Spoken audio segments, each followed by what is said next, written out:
नमस्कार दोस्तों, स्वतंत्र भारत संग्राम में आपका एक बार फिर से स्वागत है। आज हम जानेंगे मुगल सम्राट राजा अकबर की संपूर्ण जीवनी के बारे में। वीडियो की ओर चलने से पहले यदि आप हमारे चैनल पर नए हैं तो चैनल कृपया सब्सक्राइब करें। शासनकाल में जितने भी राजा महाराजा हुए उन सब में अकबर सबसे अलग प्रभावशाली और शक्तिशाली राजा थे। अकबर एक बहुत ही बहादुर और शांतिप्रिय राजा था। उसकी सबसे खास बात यह है कि उसने बचपन से राज्य चलाने का काम किया था। अकबर तीसरे मुगल सम्राट थे जो कि महज 13 साल की छोटी सी उम्र में मुगल राजवंश के सिंहासन पर बैठ गए थे और उन्होंने अपने मुगल साम्राज्य का न सिर्फ काफी विस्तार किया बल्कि हिंदू मुस्लिम एकता पर बल देने के लिए कई नीतियां भी बनाई। अपने शासनकाल में शांतिपूर्ण माहौल स्थापित किया एवं कराधान प्रणाली को फिर से संगठित किया। उन्हें अकबर-ए-आजम शहंशाह अकबर के नाम से भी जाना जाता था। अकबर खुद अनपढ़ होने के बाद भी शिक्षा सबसे ज्यादा महत्व देते थे, लेकिन वे एक बुद्धिमान और ज्ञानी शासक थे जिन्हें लगभग सभी विषयों में असाधारण ज्ञान प्राप्त था। इसीलिए उसके शासनकाल में कला, साहित्य, शिल्पकला का काफी विकास हुआ था। उसने अपने राज्य में सभी के लिए, विशेष रूप से महिलाओं के लिए शिक्षा पर ज्यादा ध्यान दिया था। उनके द्वारा किए गए नेक कामों की वजह से उन्हें अकबर महान कहकर भी बुलाया जाता था। वे सभी धर्मों को आदर सम्मान देने वाले महान योद्धा थे।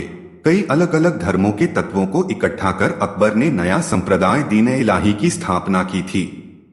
जलाल-उद-दीन अकबर, जो साधारणतः अकबर और फिर बाद में अकबर एक महान के नाम से जाना जाता था, वह भारत के तीसरे और मुगल के पहले सम्राट थे। वे 1556 से उनकी मृत्यु तक मुगल साम्राज्य के शासक थे। अकबर मुगल शासक हुमायूं के बेटे थे जिन्होंने पहले से ही मुगल साम्राज्य का भारत में विस्तार कर रखा था। 1539 से 40 में चौसा और कन्नौज में होने वाले शेर शाह सूरी से युद्ध में पराजित होने के बाद हुमायूं की शादी हमीदा बानो बेगम के साथ हुई। जलाल-उद-दीन मुहम्मद का जन्म 15 अक्टूबर 1542 को सिंध के उमरकोट में हुआ, जो अभी पाकिस्तान में है।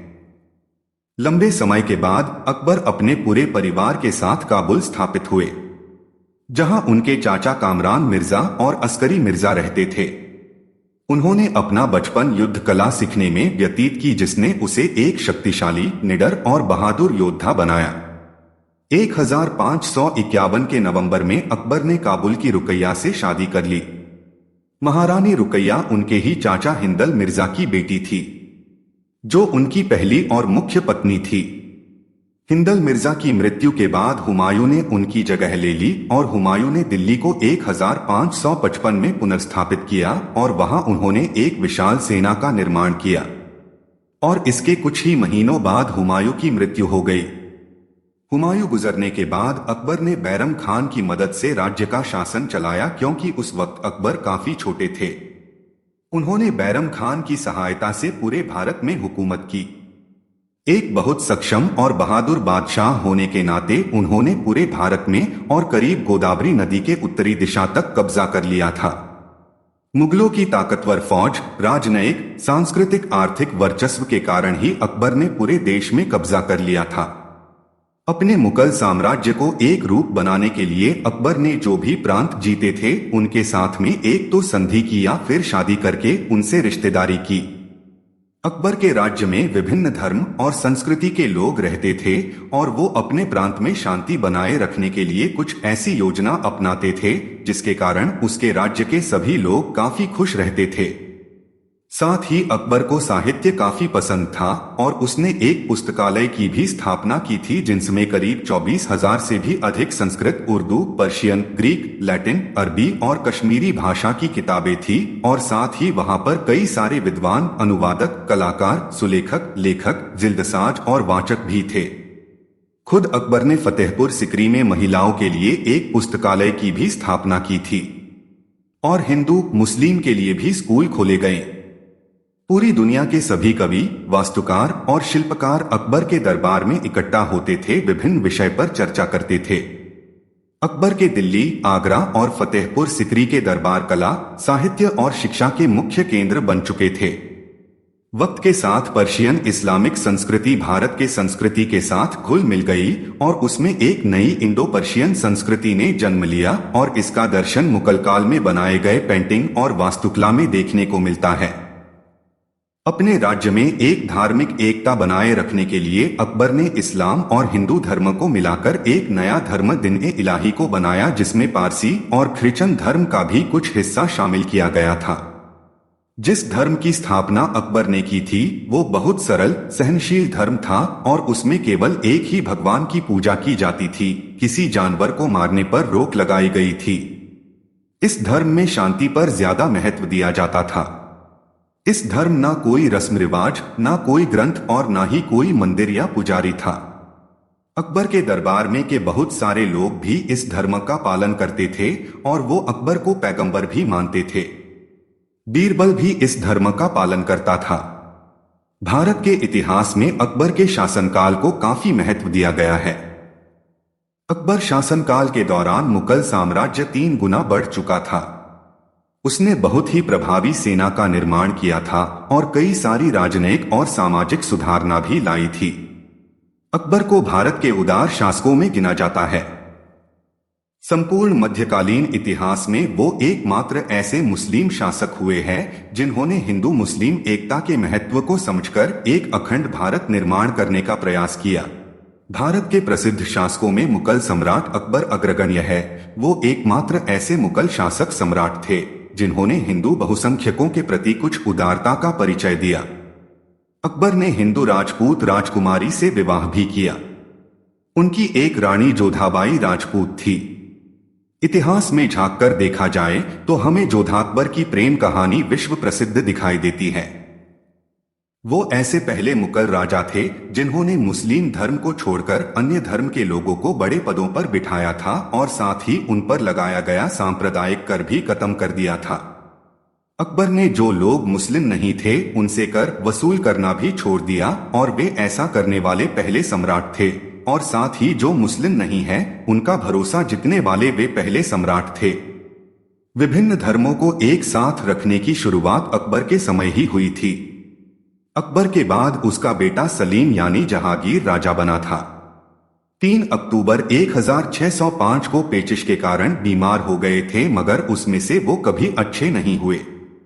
ऐसा माना जाता है कि 27 अक्टूबर 1605 को अकबर की मृत्यु हो गई थी और उन्हें आगरा के सिकंदरा में दफनाया गया था। मुगल वंश के महान सम्राट अकबर ने अपने शासनकाल में मुगल साम्राज्य का काफी विस्तार किया था। उन्होंने अपना साम्राज्य भारत के उपमहाद्वीपों के ज्यादातर हिस्सों में फैला लिया था। उन्होंने महान सम्राट अकबर का साम्राज्य उत्तर में हिमालय तक, पूर्व में ब्रह्मंदी तक, उत्तर पश्चिम में हिंदुकुश तक एवं दक्षिण में विंध्या तक फैला लिया था। फतेहपुरी सीकरी की स्थापना का श्रेय अकबर को ही जाता है। अकबर ने चित्तौड़गढ़ और रणथंभौर पर अपनी जीत का जश्न मनाने के लिए आगरा पश्चिम की नई राजधानी फतेहपुर सीकरी की स्थापना की। मुस्लिम शासक होते हुए भी अकबर ने हिंदुओं के हित के लिए कई काम किए और हिंदुओं की तीर्थयात्रा के लिए दिए जाने वाले टैक्स को पूरी तरह खत्म किया और हिंदू मुस्लिम एकता पर बल दिया एवं शांतिपूर्ण माहौल स्थापित किया।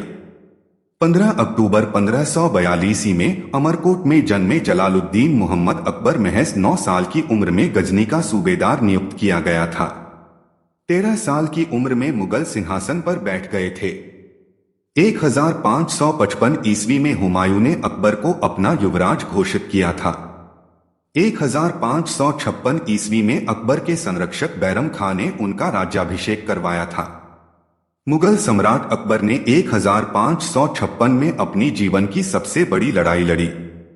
उन्होंने यह लड़ाई हेमू के खिलाफ लड़ी थी और हेमू और सुर सेना का बहादुरी से मुकाबला कर उन्हें परास्त किया था। अकबर ने फतेहपुर सीकरी के साथ बुलंद दरवाजा का भी निर्माण करवाया था। सबसे अलग मुगल सम्राट के रूप में अपनी पहचान विकसित करने वाले अकबर को अकबर महान, अकबर आजम, मशाबली शहंशाह के नाम से जाना जाता है। अकबर ने 1582 ईस्वी में दीन-ए-इलाही नामक धर्म की स्थापना की। साल 1576 ईस्वी में महाराणा प्रताप और अकबर के बीच हल्दी घाटी का घमासान युद्ध हुआ। इस युद्ध में अकबर ने विजय प्राप्त की। अकबर के शासनकाल को हिंदी साहित्य का स्वर्णकाल माना जाता है। अबुल फजल ने अकबरनामा ग्रंथ की रचना की। अकबर के दरबार में 9 रत्न थे, जिसमें तानसेन, टोडरमल, बीरबल, मुल्ला दो प्याजा, रहीम खान खाना, अबुल फजल, हकीम हुकाम, मानसे शामिल थे। अकबर अशिक्षित था, लेकिन उसे लगभग हर विषय में असाधारण ज्ञान था। साथ ही वह अपना स्मरण शक्ति के लिए जाना जाता था। वो एक बार जो सुन लेता था उसे दिमाग में छप जाता था। मुस्लिम शासक होते हुए भी मुगल शासक अकबर ने उसने हिंदुओं के हित में कई काम किए। हिंदू तीर्थयात्रियों द्वारा दिए जाने वाले जजिया कर और यात्री कर को माफ किया। 1556 से 1605 तक मुगल सिंहासन पर राज करने वाले अकबर की मृत्यु अतिसार रोग के कारण हो गई थी। जलाल उद्दीन मोहम्मद अकबर अपनी प्रजा के लिए किसी भगवान से कम नहीं थे। उनकी प्रजा उनसे बहुत प्यार करती थी और वे भी सदैव अपनी प्रजा को हो रहे तकलीफों से वाकिफ होकर उन्हें जल्द से जल्द दूर करने का प्रयास करते। इसीलिए इतिहास में शहंशाह जलाल उद्दीन मोहम्मद अकबर को एक बहादुर, बुद्धिमान और शक्तिशाली शहंशाह माने जाते हैं। अकबर के दरबार की सबसे विशेष बात थी, उसके दरबार में एक से बढ़कर एक कलाकार, विद्वान, साहित्यिक थे। वो सभी अपने अपने काम में निपुण थे। अकबर के दरबार कुछ ऐसे ही 9 लोग थे जिन्हें अकबर के नवरत्न कहा जाता था। इसमें बीरबल, अबुल फजल, टोडरमल, तानसेन, मानसिंह, अब्दुर्रहीम खान खाना, मुल्ला दो प्याजा, हकीम हुमाम, फैजी इनका समावेश है, जो अपने अपने काम में प्रसिद्ध थे। वो सभी जब एक साथ दरबार में जमा होते थे तो वो नजारा काफी देखने जैसा बन जाता था। उन सबको अकबर के नवरत्न नाम दिया गया था। इसीलिए इतिहास में उन्हें अकबर के सबसे अहम नवरत्न माना जाता है। किसी भी राजा के दरबार में इस तरह के नवरत्न देखने को नहीं मिलते। वो केवल महान शासक अकबर के दरबार में ही थे। अकबर के समय में हिंदू एवं मुस्लिमों के राजघरानों के बीच विवाह के कुछ उदाहरण अकबर की जीवनी से उपलब्ध होते हैं, जिसमें अकबर के संपूर्ण वंशावली का वर्णन यहां आपके जानकारी हेतु निम्नलिखित तौर पर दे रहे हैं। अकबर को 5 पुत्र थे, जिनके क्रमशः नाम इस प्रकार है: जहांगीर, मुराद मिर्जा, दानियाल मिर्जा, हुसैन एवं हसन। इसके अलावा अकबर को 5 पुत्रियां भी थी, जिनके नाम आरम बानु बेगम, शाकरुनिस्सा बेगम, खानम सुल्तान बेगम, महरनिस्सा और माही बेगम इस प्रकार से था। जहांगीर, जो के अकबर के उपरांत मुगल बादशाह बना था, उसका जन्म अकबर की पत्नी जोधाबाई से हुआ था। जोधाबाई राजपूत राजा भारमल जी की पुत्री थी, जिसे मुगल साम्राज्य की प्रमुख रानी का पद एवं सम्मान दिया गया था। अकबर के 5 पुत्रों में से एक जहांगीर था, जो हर वक्त अकबर के मन के विरुद्ध निर्णय लेने की वजह से चर्चा में रहता था। इसका जन्म अकबर की उपपत्नी से हुआ था, जो कि अकबर के 5 पुत्रों में से एक था। इसकी मृत्यु जीवन के अत्यंत कम आयु में यानी के 30वें साल में हो गई थी। अकबर ने अपने पुत्रों के बीच कभी भी भेद नहीं किया, इसलिए मुराद और जहांगीर का जन्मदिन एक जैसे शाही अंदाज में मनाया जाता था। ये अकबर का तीसरा पुत्र था, जिसकी माता को अकबर ने गर्भवती अवस्था में सूफी संत दानियाल के यहाँ सुरक्षा हेतु छोड़ा था। उस समय अकबर गुजरात की मुहिम में व्यस्त था। दानियाल का जन्म सूफी संत के घर पर हुआ था। बाद में 1 माह की आयु से 6 माह तक शहजादा दानियाल को राजपूत राजा भारमल जी की पत्नी के पास लालन पालन हेतु रखा गया। 6 माह की आयु में शहजादा दानियाल को अकबर ने आगरा लाया, जहां वो बड़ा हुआ। ये अकबर के 2 पुत्र रानी जोधाबाई से हुए थे, जिनकी अल्पायु में मृत्यु हुई थी। अकबर की पुत्रियां: शहजादी शाकरुनिस्सा बेगम। अकबर की इस पुत्री का जन्म बेबी दौलत बेगम से हुआ था। इसका जन्म फतेहपुर सिकरी में हुआ था।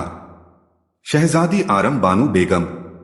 अकबर की ये पुत्री शाकरुनिस्सा बेगम की सगी बहन थी, जिसका जन्म भी बेबी दौलत बेगम की कोख से हुआ था। खानम सुल्तान बेगम। ये अकबर की सबसे बड़ी पुत्री थी, जिसे अन्य नाम शहजादा खानम नाम से भी जाना जाता था। इसकी माता का नाम बीबी सलीमा था, जो कि अकबर की उपपत्नियों में से एक थी। इसका विवाह उम्र के 25वें साल में मुज़फ़्फ़र हुसैन सफावी से हुआ था।